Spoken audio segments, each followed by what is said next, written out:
So I quit my job. கரெக்டாக தான் பார்த்தீங்க நீங்கள் டைட்டில். நான் என்னோடய ஜாபை 2 years பேக்கே குவிட் பண்ணிட்டேன். ஸோ நான் ஏன் இதை வந்து மோஸ்ட்டாக நான் அப்லோட் பண்ணலை, ப்ராபப்ளி அதுக்கான மெயின் ரீசன்ஸ் என்னென்னா, இது வந்து சொல்லலாமா, இது வந்து மேபி தப்பாக போய் ப்ரொஜெக்ட் ஆகிடக்கூடாது அப்படின்றதுக்காக நான் வெயிட் பண்ணிகிட்டு இருந்தேன்.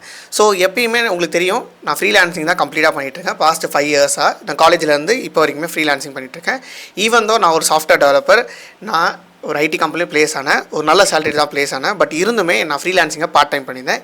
எப்போ நான் குவிட் பண்ணேன், எந்த பாயிண்ட்டில் நான் அதை டிசைட் பண்ணேன், ஏன் நீங்கள் வந்து உங்கள் ஜாபை குவிட் பண்ணிவிட்டு இந்த ஃப்ரீலான்சிங் எப்பயுமே ஜாயின் பண்ணக்கூடாது, அப்படிங்களா? ஃப்ரீலான்சிங் பண்ணக்கூடாது. ஜாப் எந்த ஜாப் போனாலும் சரி, இல்லை ஜாபுக்கு நீங்கள் தேடிட்டு இருந்தாலும் சரி, பேரலாக தான் அந்த ஃப்ரீலான்சிங்கை பண்ணுன்றதை நான் நிறைய வாட்டி மென்ஷன் பண்ணியிருக்கேன். இப்போயும் அதான் மென்ஷன் பண்ணுறேன். ஸோ நான் எப்போ அந்த டிசிஷன் எடுத்தேன் அப்படின்றத சொல்ல போகிறேன்.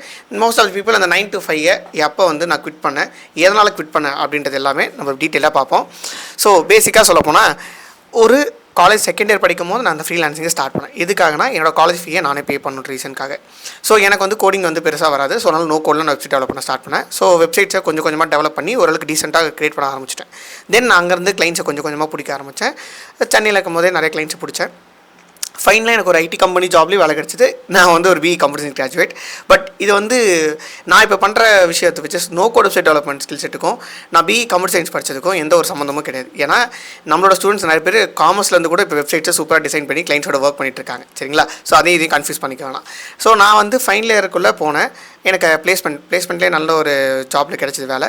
ஸோ அந்த வேலையில் நான் வந்து போய் ஜாயின் பண்ணிகிட்டு இருக்கும் போதே என்னால் இந்த ஃப்ரீலான்சிங் விட மனசில். ஏன் அப்படின்னு ரீசன் பார்த்தீங்கன்னா, ப்ராபப்ளி நான் வந்து பழகிட்டேன். இந்த ஃப்ரீலான்சிங் வந்து ஒரு 2 to 3 hours மேக்ஸிமம் ஒரு டேக்கு 3 to 4 hours நான் ஸ்பெண்ட் பண்ணுவேன். அப்படி ஸ்பெண்ட் பண்ணும் போதே நான் வந்து கிளைண்ட்ஸ் ஆன்போர்ட் பண்ணுறேன். ஒரு வெப்சைட்டுக்கு நான் 15,000 to 25,000 தமிழ்நாட்டு கிளைண்ட்ஸோட ஒர்க் பண்ணுறேன். ஸோ ஃபாரின் கிளைண்ட்ஸ் அப்ரோச் பண்ணிகிட்டு இருக்கேன். அப்போ எனக்கு ஃபாரின் கிளைண்ட்ஸ் ப்ராபப்ளி கிடைக்கல. ஓகேவா? நான் அப்போ ட்ரை பண்ணிகிட்ருக்கேன் ஃபைனல் கிட்ட வரும்போது. ஸோ நம்ம வந்து ஓகே, நம்ம ஏன் ட்ரை பண்ணக்கூடாது, நம்ம இன்னுமே ட்ரை பண்ணிட்டு தான் பண்ணுவோம்னு சொல்லிட்டு நான் வேலைக்கு போயிட்டு வந்து மீ டைமில் பண்ணிகிட்ருக்கேன் இந்த ஃப்ரீலான்சிங்கை. ஸோ கிளைண்ட்ஸ் கிட்ட அப்ரோச் பண்ணுறது, ஃபாரின் கிளைண்ட்ஸ் அப்ரோச் பண்ணுறது, தமிழ்நாட்டு கிளைண்ட்ஸ் ரெண்டுமே பேரலாக பண்ணிகிட்ருக்கேன். ஸோ அப்போ தான் நான் வந்து ஜாப்குள்ளே போகிறேன். என்னோடய சேலரி அரௌண்ட் ஒரு அப்போ பேசிக்காக போகும்போது எனக்கு வந்து 40,000 இருந்துச்சு. லாஸ்ட் ஒரு 4 years பேக், ஆல்மோஸ்ட் வந்து 4 years பேக்குன்னு சொல்ல முடியாது, எக்ஸாக்டாக கவுண்ட் பண்ண பார்த்தா நான் வந்து ஜாயின் பண்ணி ஒரு 1 yearல நான் வந்து ஜாபை குவிட் பண்ணிட்டேன். ஸோ இப்போலேருந்து கணக்கு பண்ணால் அந்த ஜாபை குவிட் பண்ணியே வந்து ஒரு 2 hours ஆகிடுச்சு.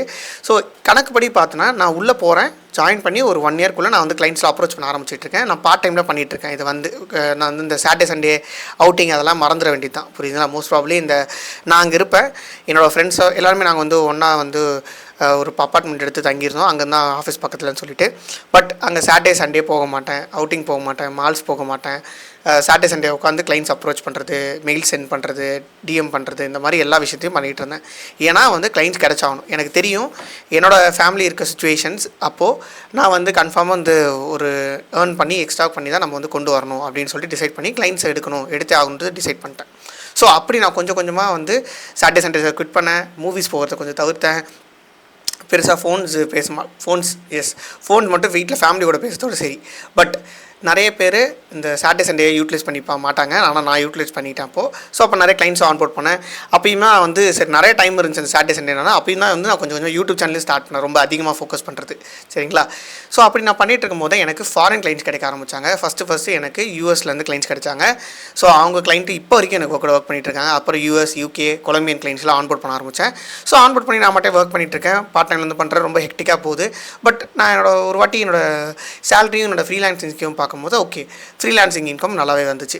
ஸோ ஏன்னா யூஎஸ், யூகே, அப்போ தமிழ்நாடு கிளைண்ட்ஸும் பண்ணிகிட்ருக்கேன். இது எல்லாமே சேர்ந்து நான் ஒத்தாலாக பண்ணிகிட்ருக்கேன். கிளைண்ட்ஸ் அக்வயர் பண்ணுறதுல இருக்கட்டும், சேல்ஸ் கார்டு அட்டன் பண்ணுறதா இருக்கட்டும். ஸோ எப்பயுமே வந்து ஒரு பிகினர் ஸ்டேஜஸில் எல்லாமே நீங்கள் தான். அந்த டாக்டர் ஸ்டேஜில் வரும்ல, ஒரு 10-15 பேர் அப்படியே ஆட்டோமேட்டிக்காக பிரிஞ்சு வருவாங்களா, அந்த மாதிரி சேல்ஸ் பர்சன் நீங்கள் தான். கிளைண்ட் கால் பண்ணுறது நீங்கள் தான், மெயில்ஸ் அனுப்புறது நீங்கள் தான், கிளைண்ட்டை போய் அப்ரோச் கிளைண்ட் லீட் ஜென்ரேட் பண்ணுறது நீங்கள் தான். அதுக்கப்புறம் அந்த ஒர்க்ஸ் எல்லாம் ஹேண்டில் பண்ணி சப்மிட் பண்ணுற வேலையும் நீங்கள் தான். புரியுதுங்களா? இது ஈஸி கிடையாதுன்றது நான் சொல்ல மாட்டேன்.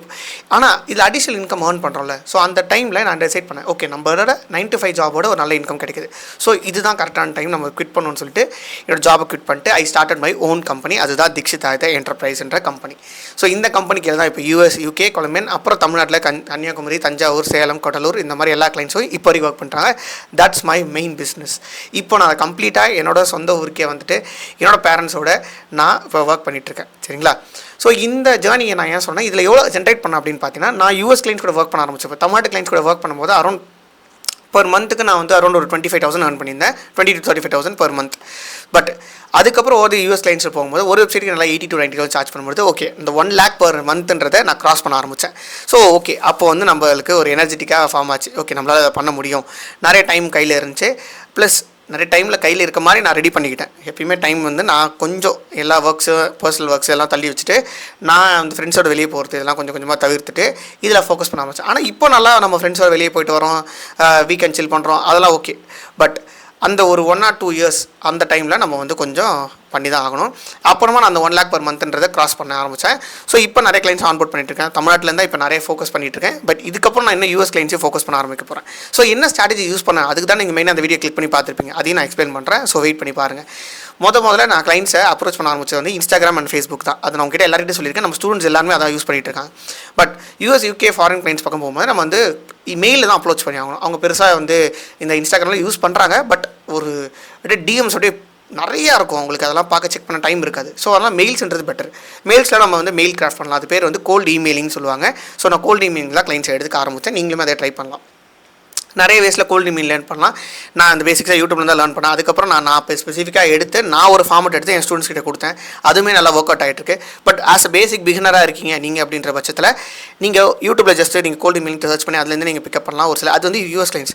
பட் எடுத்தோடனே ஃபாரின் கிளைண்ட்ஸ் கூட போக முடியுமானா போகக்கூடாது. ஏன்னா அந்த மாதிரி போனால் நம்மளுக்கு வந்து ஒரு ட்ரஸ்டபிலிட்டி ஃபார்ம் ஆகாது. ஃபஸ்ட்டு நான் எல்லாருக்கிட்டே சொல்கிறது தான், ஃப்ரீலான்சிங் இப்போ நீங்கள் வந்து ஒரு 9 to 5 ஒர்க் பண்ணிட்டு இருக்கேன், ஜாபை குவிட் பண்ணக்கூடாது. ஜாபை குவிட் பண்ணிட்டீங்கன்னா இதை நீங்கள் ஃபுல் டைம் எடுத்து பண்ணுறீங்கன்னா அதுக்கேற்ற மாதிரி நீங்கள் ஃபுல் டைமாக பண்ணலாம். ஆனால் பார்ட் டைமில் ஜாபும் தேடுங்க, நோ ப்ராப்ளம். ஸோ இது வரைக்கும் ஆவரேஜாக நம்ம ஸ்டூடெண்ட்ஸ் வந்து இதை பார்ட் டைமாக பண்ணும் போதே நான் சொல்லுவேன், இதை வந்து நீங்கள் காலேஜ் படிக்கிறீங்களோ இல்லை வேலைக்கு போயிட்டுருக்கீங்களோ இல்லை வேலை விட்டுட்டு இது புதுசாக ஸ்டார்ட் பண்ணுறீங்களோ தைரியமாக நீங்கள் பண்ணலாம். பட் சைட்லேயும் நீங்கள் இதை பண்ணுங்க. ஏன்னா நம்மளோட எப்பயுமே ஒரு இன்கம் நம்ம கையில் வர ஆரம்பிச்சா தான் நம்மளுக்கு வந்து ஒரு ஓகே நம்மளால் நம்ப முடியும், இதை எடுத்து நம்ம பண்ணலாம், தைரியமாக எடுத்து பண்ணலான்ற தைரியம். அந்த தைரியம் வரத்துக்கு மேபி ஒரு 1 or 2 months 2 to 3 months ஆகலாம். அவ்வளோதான் மேக்ஸிமம் டைமே ஆகும். ஸோ ஆவரேஜாக நம்ம ஸ்டூடெண்ட்ஸ் வந்து 6 lakh per annum earn பண்ணுறாங்க. இது வரைக்கும் நான் இன்டர்வியூ கூட நிறைய ஸ்டூடெண்ட்ஸ் கொடுத்துருக்காங்க. ஐஸ்வர்யா, கிரிஷ், இந்த மாதிரி ஏகப்பட்ட ஆவரேஜாக ஒரு 40 to 35 to 45 per month part டைமில் பண்ணும்போது earn பண்ணுறாங்க. ஃபுல் டைமில் பண்ணுற ஸ்டூடெண்ட்ஸ் இருக்காங்க. நிறைய பேர் யூஎஸ் கிளைண்ட்ஸ் கூட ஒர்க் பண்ணியிருக்காங்க. அவங்களும் இன்டர்வியூ எடுத்திருக்கேன். ஸோ அரௌண்ட் 15 கிளைண்ட்ஸோட வித்தின் 2 months ஒர்க் பண்ணியிருக்காங்க. பர் கிளைண்ட்டுக்கு $200 ஒர்க் பண்ணியிருக்காங்க.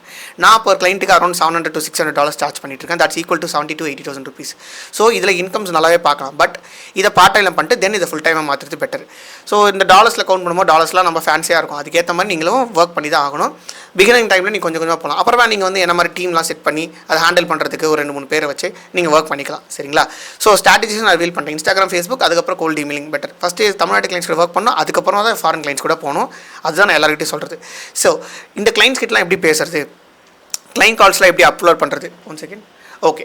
ஸோ கிளைண்ட் கால்ஸ்லாம் எப்படி அக்வயர் பண்ணுறது, இந்த மாதிரி எல்லா இன்ஃபர்மேஷன்ஸ் எல்லாமே நான் லைவாக போஸ்ட் பண்ணியிருக்கேன். யாருமே கிளைண்ட் கால்ஸை லைவாக போஸ்ட் பண்ண மாட்டாங்க. நான் லைவாக கால்ஸை போஸ்ட் பண்ணியிருக்கேன். ஒரு கிளைண்ட்கிட்ட பேசுறது எப்படி நான் ஃபோனில் பேசி நான் காமிச்சிருக்கேன். ஒரு கிளைண்ட் ஆஃபீஸை லைவ் கிளைண்ட்டாக ஷோகேஸ் பண்ணியிருக்கேன். எப்பயுமே அந்த குட்டி குட்டி ரீலாக போட்டுட்டு போயிடுவாங்க. அந்த மாதிரி நான் போட்டதில்லை. புரியுதுங்களா? ஃபுல்லாக பாருங்கள். அது எப்படி கிளைண்ட் கிட்ட பேசணுன்றது ஒரு ஐடியாலாம் ஃபுல்லாக கிடைக்கும். ஸோ அதுக்கப்புறம் இந்த வீடியோஸ்லாம் ரொம்ப பிடிச்சிருக்குன்னா சப்ஸ்கிரைப் பண்ணிக்கோங்க, கமெண்ட் பண்ணுங்கள் ரொம்ப பிடிச்சிருக்குன்னா. ப்ளஸ் கம்ப்ளீட்டாக உங்களுக்கு வந்து இந்த ஃப்ரீலான்சிங் பற்றி ஐடியா சொன்னால் கீழே கமெண்ட் பண்ணுங்கள். தாராளமாக உங்களுக்கு ஒரு ஃபுல் கிளியர் கட்டான ஒரு ஐடியா கிடைக்கும். புரியுங்களா? எல்லா கமெண்ட்ஸுமே நான் பார்ப்பேன், ரிப்ளை பண்ணுவேன். ஸோ தட் புது ஐடியாஸ் இருந்தாலும் நான் உங்களுக்கு போஸ்ட் பண்ணி காட்டுறேன். இல்லை நம்மளோட ஸ்டூடெண்ட்டோட சக்ஸஸ் ஸ்டோரி இன்டர்வியூஸ்னால் பாருங்கள். ப்ளஸ் அதுக்கப்புறம் நம்ம கிளைண்ட் கிட்ட பேசுறதும் பாருங்கள். 2 பக்கமே வரும், நீங்கள் செக் பண்ணி பார்க்கலாம். சரிங்களா? பை.